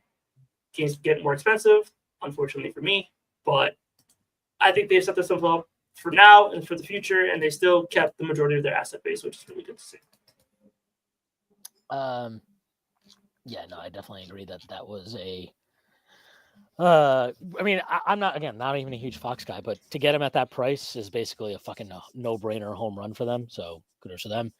I'm gonna say I'll just say the Hornets. I like what the Hornets did. I think it's not gonna reap any dividends for them right now, but to me, they're just slowly improving the assets at their disposal. They're undoing a lot of fucking mistakes that were made that they inherited under the great Michael Jordan regime. And I think we'll kind of look back maybe in a couple of years at the work they did in these last couple of years as the foundational stuff for them becoming a more serious team. I got to say, some of the if I'm going to go loser, the Mavericks, and forget the Luka part of it because I will never fully wrap my brain around that. They needed shot creation after, they desperately needed shot creation after you get Luka. You presumably got the 2029 Lakers pick as a asset to use towards achieving that, and they did nothing. They got Caleb Martin. That was it. They now are betting huge that Kyrie, who has never shown he's capable of being a great primary initiator on a contending level team in his career, to be that. And they're betting that Anthony Davis and him both stay healthy. And I just cannot understand not trading Gafford at all. I'm sorry. I think he was playing great, but this is the time to cash in on him, because how are you playing this rotation once everybody's healthy? AD, Lively, they're going to have PJ Washington's a full-time fucking 3 now. And then Gafford, that. Good luck to them. Fuck them. Not good luck to them. I think they're a fucking joke. And I think if I was a Mavericks fan, I would probably not watch a game for the rest of the season and not pay money for anything that they provide or do. And would have to be very careful if I ever saw Nico Harrison in the fucking street. I want to say my biggest losers are the Nets. I think you had probably one of the better assets of the deadline in Cam Johnson, and you had an insane asking price for whatever reason, and we're not able to capitalize on the fact that a lot of wing-needy teams needed a wing, so you just kept Cam Johnson for no reason. Luckily, and you're Claxton. bad enough. Yeah, they kept Cam Johnson. They kept Claxton. They're kind of hoping for lottery luck. I think they're bottom 5 right now, but with the Raptors making their moves, maybe they'll be able to drop a little bit further. I question Sean Marks as the GM, but I've questioned him for the last couple of years. I think it's crazy not to trade Cam Johnson right now. He's played. Is this his best season as a pro, basically? Yes, yes, it's 100% his best season in the pros. He has been elite on the offensive end of the floor in regards to just the way his mere presence impacts basketball games. Off the court, he has stepped up as the absolute leader of the Brooklyn Nets team. I mean, I work for WFAN and I cut a lot of Brooklyn Nets games and post-game press conferences. Every player on that team, after any win, is yeah, Cam set the tone today. Yeah, they all love him. He leads that team. I understand if you run the Nets organization a year after trading Bridges, not wanting to, then just dump Johnson, but it's not dumping. You know what kind of team you want to be. You know what the best path there is. And you also know that by the time you get good enough to where having Cam Johnson's skill set on the roster would supersede the value of the several first-round draft picks that you could have gotten in return for his services, you're going to have to extend him and pay him even more. And then, it's just, I don't understand. The Nets are betting that they're going to be a playoff-level team in the next 2 seasons, that having Cam Johnson on will legitimately make them go from playoff team to borderline contenders. That's the only reason you don't trade Johnson for draft capital right now and reload the ammo stock. Look at the Spurs. They have Victor goddamn Wembanyama, and they traded the 8th overall pick for a 2031 pick from the Minnesota Timberwolves and a swap because they knew that Wemby's prime, Wemby from even 24 to 32 matters more than Wemby today. That's what they're building for. So I don't understand, if you're the Brooklyn Nets, who are you building for? The guy's not in the building yet. If they're not in the building yet, how the hell are you giving up legitimate, real, bountiful returns for a player whose biggest sell is that, besides being the on-court and off-court leader of the team, the biggest sell on the court is his off-ball utility? Where's the on-ball guy? Yeah. They're holding on to Gucci shoelaces because maybe one day they might be able to get a pair of Gucci shoes. And if they do, those laces are going to look sick. Cam Thomas is in the building, by the way. So I don't know. Maybe you're wrong on that. No, they fucked up. The other team, I can't believe we didn't talk about this. We probably should before we leave. The best, I think, the Warriors getting Butler for what they did is pretty much a no-brainer home run to me. They gave up a protected first, Wiggins, fucking Kyle Anderson, who wasn't even in the rotation half the time, and who else they gave up? Like Lindy Waters, the second. They cleaned up on and Schroeder, who whatever. Like Jimmy, and then obviously Butler takes the extension, so we know he's going to be happy now, and all of a sudden competing very, very hard. I mean, this is what you have to do. I don't think they're a contender. I don't think they're going to come out of the West, but at least they made a fucking move to like put an actual player next to Steph again, because for the last 2 years, it's just been like, Steph, please save us. Steph, please save us. And guess what? Steph, as good as he still is, he's not capable of that anymore.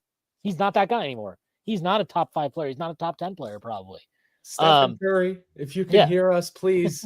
Steph, please. Unless you want affordable housing. But like, yeah, I think this was a pretty great move for them. And in some ways, like, I get that Miami had to make this move. They're going to be so fucking annoyed by what Jimmy Butler does the rest of this year. Like, I'm positive of that. He's just going to be fucking awesome. They're going to be like, you're such a piece of shit. You're so annoying. Well, I was talking to your colleague, Colin Loring, and we were saying how I was like, I'm initially not super moved by the Jimmy trade, and I admit that the reason is because they should have done this 2 years ago with literally anyone else, and I can't, like, you can't, after watching someone try to take a piss and completely miss the toilet for 2 years straight, like, I can't get up and give them a standing ovation for actually flushing something down for the first time. Like, that's ridiculous. That said, I don't know what better way there was to get to squeeze every last drop of on-court juice out of Steph Curry and Draymond Green than acquiring Jimmy Butler. I credit Colin Loring for talking me into the on-court fit a lot. One of the points he didn't make to me that I thought of after he made like 8 great points about the trade was the fact that it doesn't matter as much that they don't have as much depth at certain positions or whatever, because Steph, Jimmy, and Dre are going to be playing 40 minutes each when the games matter. So who cares? And it's like, well, what if they get hurt? It's like, if they get hurt, if any of those 3 gets hurt, they're screwed no matter what. I don't understand what having Jimmy or not having Jimmy would change if Steph gets hurt. You're still not going to win a championship. So you might as well put yourself into the position where you winning a championship is the most possible. So you know what?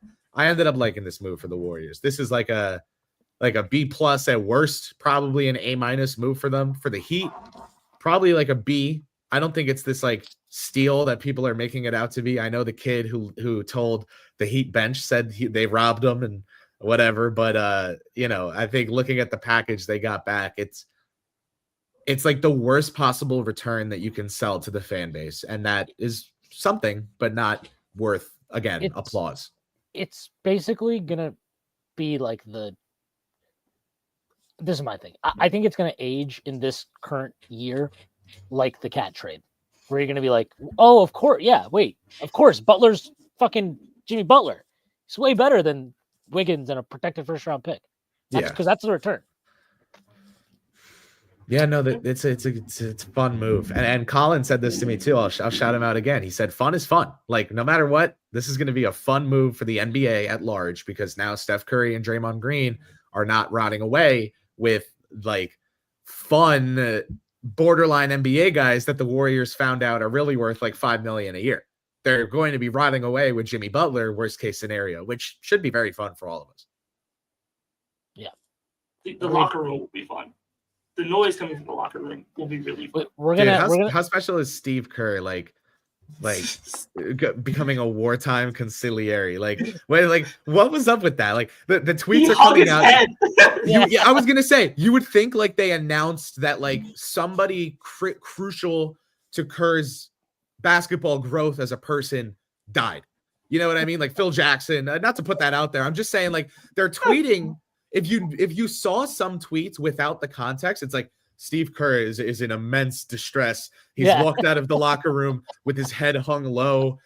He's pulled all the players in. Like there's a serious closed door meeting. It's like, oh, there was a bomb threat at the stadium. Like you guys traded for someone who's been on the trade market for 6 months as publicly as possible. And it's only been 2 months, but it's been so goddamn annoying that it feels like 6. Not to mention, like, they talked about how, we shouldn't be doing anything rash. We shouldn't make any trades. I like the group we have. And it's like... Well, it's because they thought they weren't getting KD. So... Yeah, but, like, you're also... I'm pretty sure they're, 10th in the West? Yeah, they can still get up to, 7, 8. Here's the thing, dude. 10th in the West is the equivalent of 6th in the East. Like, you are so close. You are just a couple games away. I think the Warriors are 2 games back of a play-in spot right now. They're 11th. Yeah, they're 11th. Yeah, they'll be fine. Yeah, I listen. Let me Jimmy is going. I have the standings out, so I don't have to waste your time to look it up. If the Warriors get a play-in matchup against the Suns, how do you think that's gonna go, man? They're gonna win, right? The Warriors are gonna win that series. The Warriors get the Wolves, they're probably gonna win, right? Steph, Draymond, Jimmy. I think they'll make it out of the play-in. So play-in is basically the playoffs for them. They just got to figure some shit out. Yeah. Yeah. Totally agree. All right. Last piece of news. Yep. The Mavericks had the opportunity to void the Caleb Martin trade after finding out that he was injured, but they think he can recover in a matter of weeks. So Philadelphia agreed to put in the pick, and it was still a deal. Daryl Morey wins again. He was probably like, fuck it, dude. I have no other way to get rid of this money. Here, take a pick. That's fine. Okay, I may have lied a little bit. Don't we all? Like... What do you mean? It's just a hip. You live. How many times he's done this with multiple players now? By the way, I'm pretty sure. Yes. Him and Hinkie. And Hinkie did this too, who was a Morey disciple. So unethical. He did this with Drew Holiday. I'm pretty sure. Hinkie invented everyone wants to blame gambling sponsors for the ruled out 30 minutes before tip off. That is, the gambling sponsors are a symptom of the disease. The disease started before the league was so in bed with the gambling companies, and Hinkie was just intentionally. You can read your own Weitzman's book on the process. He would intentionally be as murky as possible with all the injury stuff. He wanted the air of confusion. He wanted the chaos.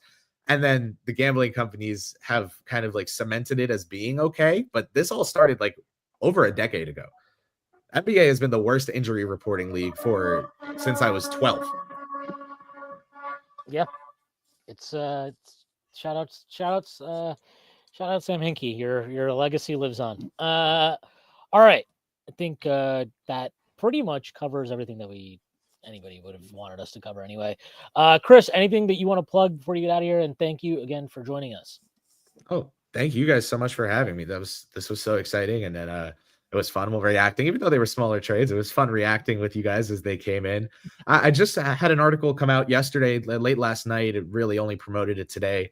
I've been watching House recently, and I found out that House is a Sherlock adaptation. So I played the detective angle I was like, I put on my investigative cap, and I cracked the case of who the mystery team is that for some reason is taboo in the NBA world right now. No one is allowed to know or say who the mystery team is that the Mavericks reached out to before the Lakers about a Luka Doncic trade. I cracked the case. I solved it, and it's in my article on Clutch Points. You can go to my Twitter. It'll be there. You can go to my author profile on Clutch Points. Just look up Clutch Points and then my name, the KRIS, P, vowels where they shouldn't be, and you'll be there. And I'd appreciate a read. I think it was fun. It was fun to write, and I hope that means it'll be fun to read.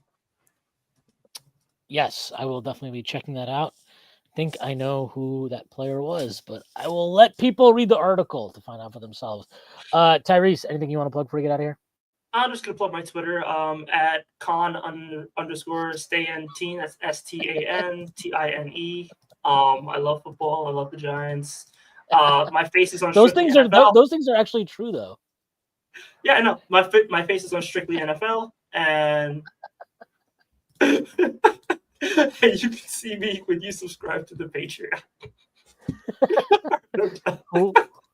Who are the Giants drafting, Tyrese? We're drafting Shadur Sanders. We're Shadoozy. Bring him home, man. If he sucks, if I'm right and he sucks, we get the number 1 pick again. If he doesn't suck, we accidentally got a franchise quarterback, which is the only way the Giants were going to figure out how to get one anyway. They told me bust out my AP. Perfect time. Perfect Man. time. Bring it in, man. Where are the watches? All right, I got.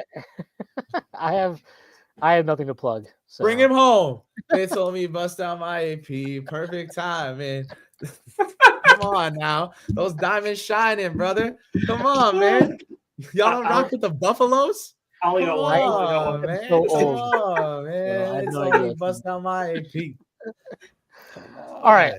I have nothing to plug. I don't even know who's doing the post game for the Saturday game against the Celtics. Someone I you don't think- employ. Somebody will be doing it. It won't be me. All right.